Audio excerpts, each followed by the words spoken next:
Hello and welcome to another episode of Let's Play Hull City in Football Manager 2018.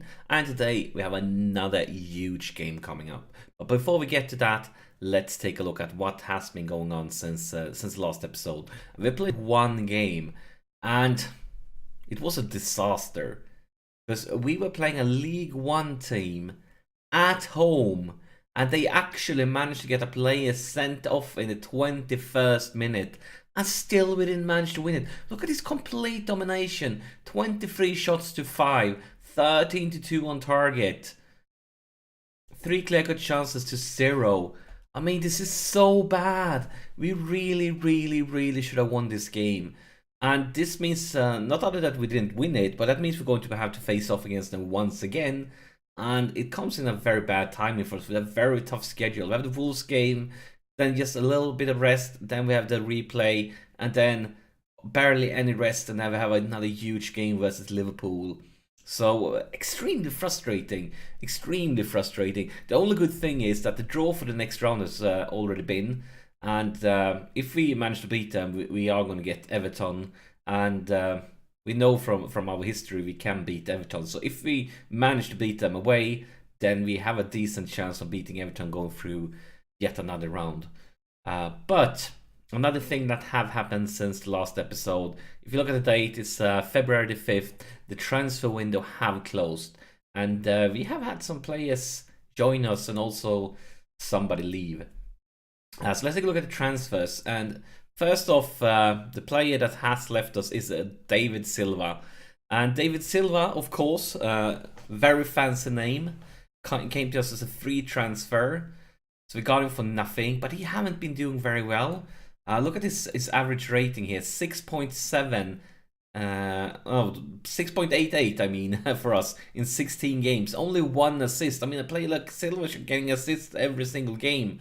And even look at the last season before that for City, 6.65 rating. So he haven't been performing at top level, unfortunately. I mean, at the same time, he's 34, so we know that he is declining. And I would most likely have sold him during the summer if nothing happened during this window. So we got him for free. We sold him on for 5.25 mil. So I really can't complain about it.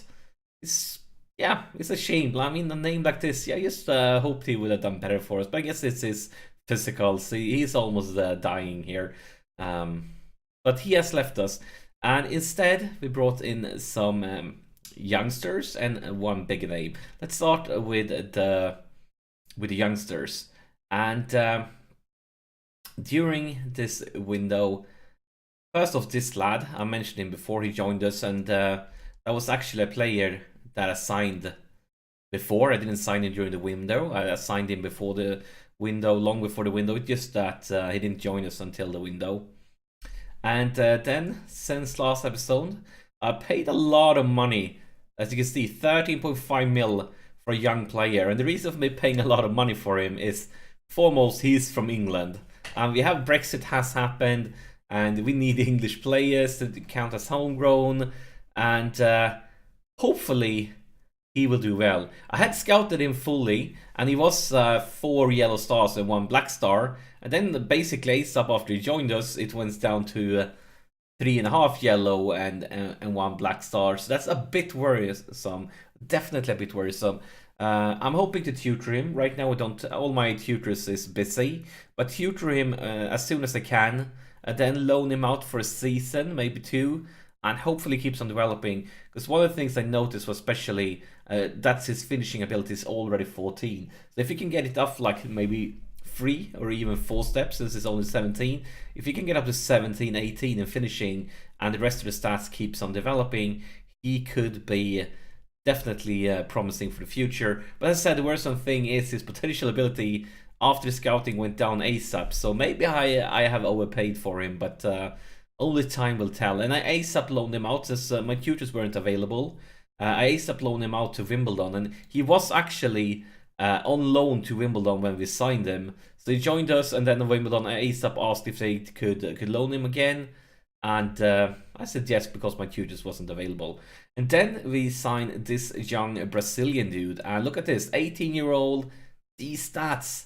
And same with him, he He will be tutored and hopefully will become a lot better. But look at the price we paid for him. We only he had a minimum release class soul, so we only paid 80k. That's basically nothing. That's less than some of our lads make in a week's salary.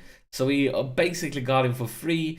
Tutor him, loan him out for a season, maybe two, and then hopefully he can break into our first team squad because it looks really promising.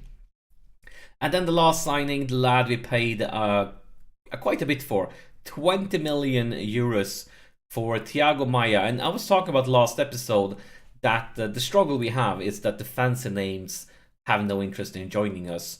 So I'm trying to sign the names that will become those fancy names in 2-3 seasons. And hopefully this guy can be one of them.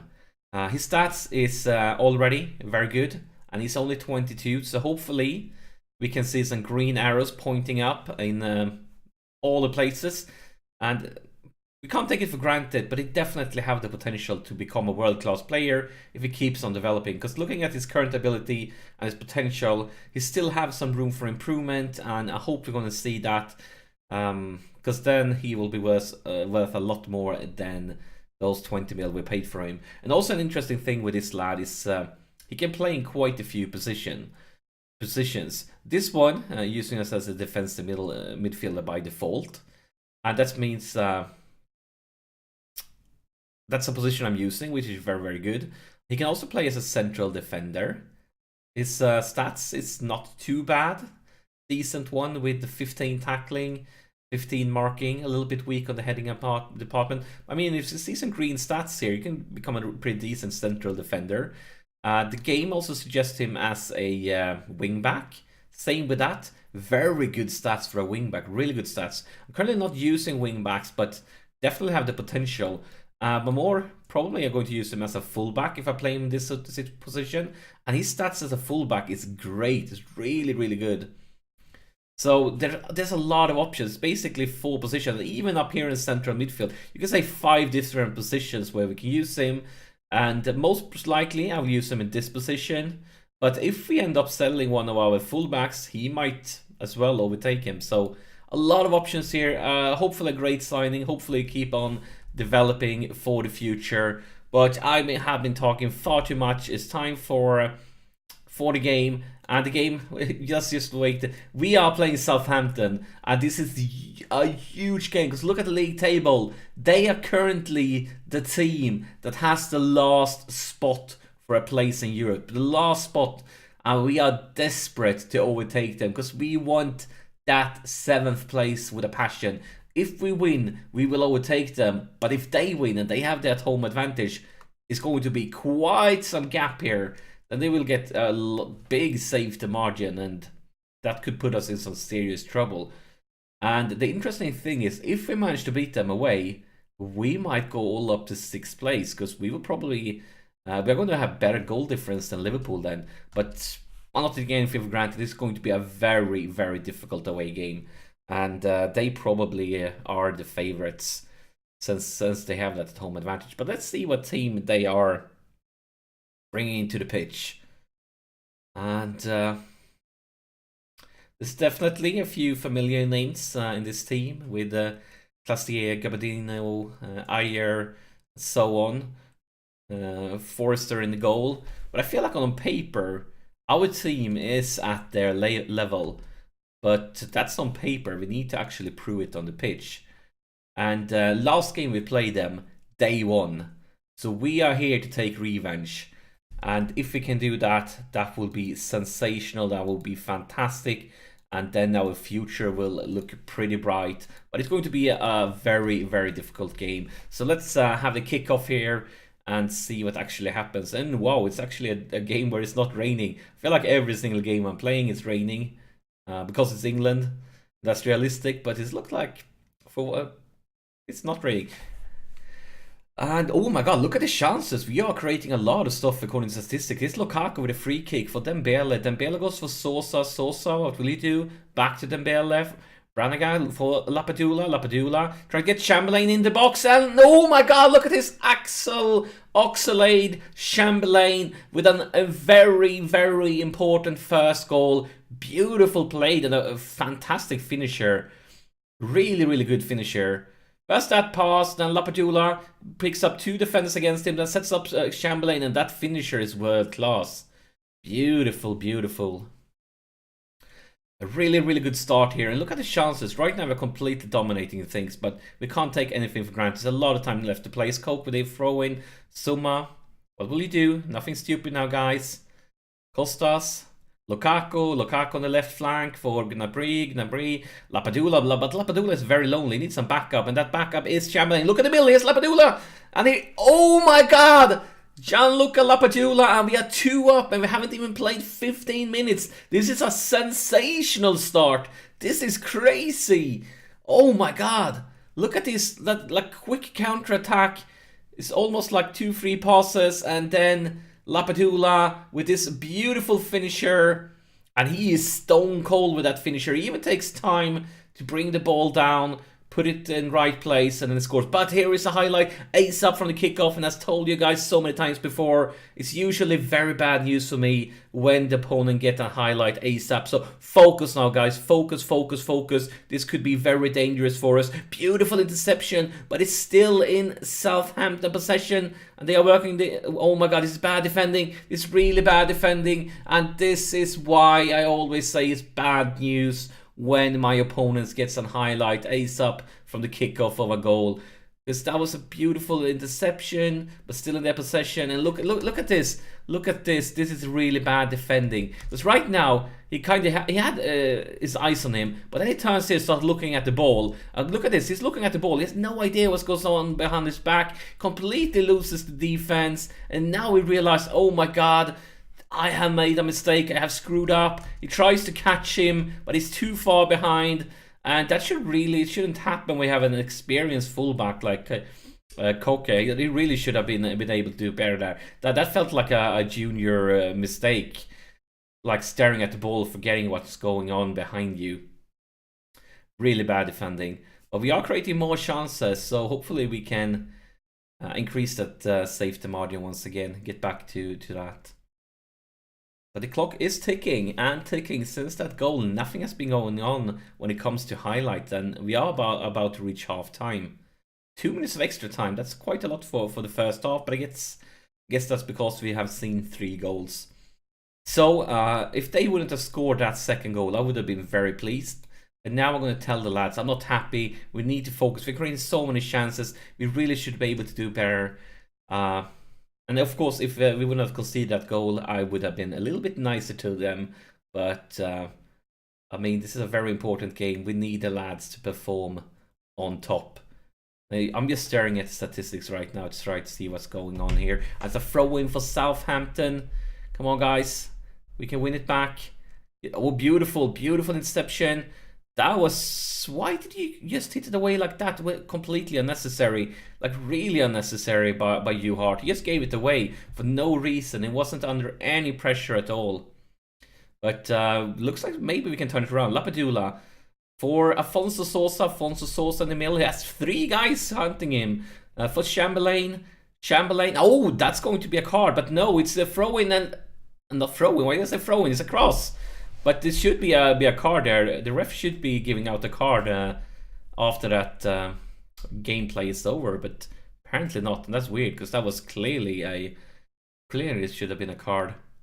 And oh my god, look at the defense here. I want to take a look. Once again, our players are completely screwing up.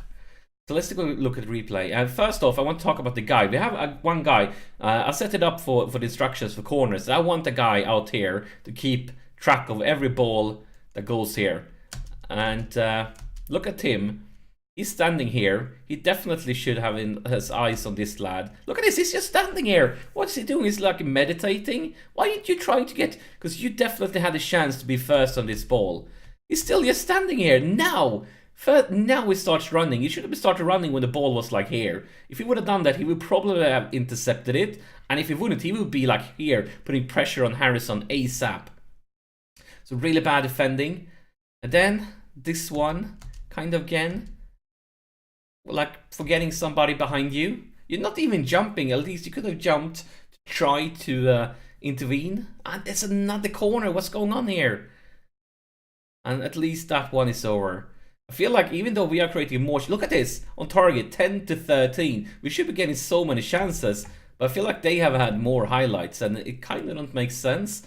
Here is Chamberlain all the way back for Suma. A very optimistic pass, but he finds Coke with an early cross into the box. And here's Gnabry, and oh my god, it's just outside the post. That was a really good chance there. I think it's time for some substitutes. First off, let's see who have a bad day at work. Gnabry has a really bad day at work, so I think, and he seems composed. Yeah, let's bring in Svensson. And Svensson is lacking a little bit of fitness. He have been injured. He is back now, and hopefully this will be a big comeback day for him. Yeah. Let's see here. Sosa, maybe. Yeah, I think Sosa haven't been great today, getting a little bit tired, but he's motivated. Maybe we should go with somebody else. I mean, Lukaku looking nervous and playing bad, but he's a defender. Doesn't usually change. I think we should go with Sosa. Let's bring in Fabregas. Get some experience on the pitch here. And here is Suma with a free kick. Going for Chamberlain. Chamberlain, what will you do? You find Dembele. Dembele for Svensson. Svensson should set up Lukaku here into the box. And there is, oh my god, it was off the post. He hit the woodwork. Lapadula, so close. I mean, know how much a goal would have meant to this game. It's so, oh my god. A goal there could be worth a spot in Europe. Clock is ticking away now, quickly. I think it's time for another sub. I kind of don't want to go all out attacking, because, I mean, this is not a night. This is not a disaster. Like a draw here, and we will still be in the run for a spot in Europe. A loss though, we could be in some serious trouble. What do you want to change around here? Is there anybody? I think we are going to do like this. We are going to sub Dembele and bring in our new signing, Thiago Maia, and then he will change around with Branagh. So you will go down here and be a ball-winning midfielder, like that, and then you picks up the spot as a deep line playmaker. Beautiful. 10 minutes. Come on, guys. I believe in you. I trust you. Let's have a team talk here, and I demand more. We are getting closer and closer to full time. Clock is ticking away. Still 2 minutes. Oh, and why? It's Southampton. This is not what we wanted. This Harrison is cleared. Well, maybe we can hit him a counter-attack. Here's Lapadula for Chamberlain. Look at Svensson on the left flank. He has Lapadula in the middle. Can he get it? Can he bring it into the box?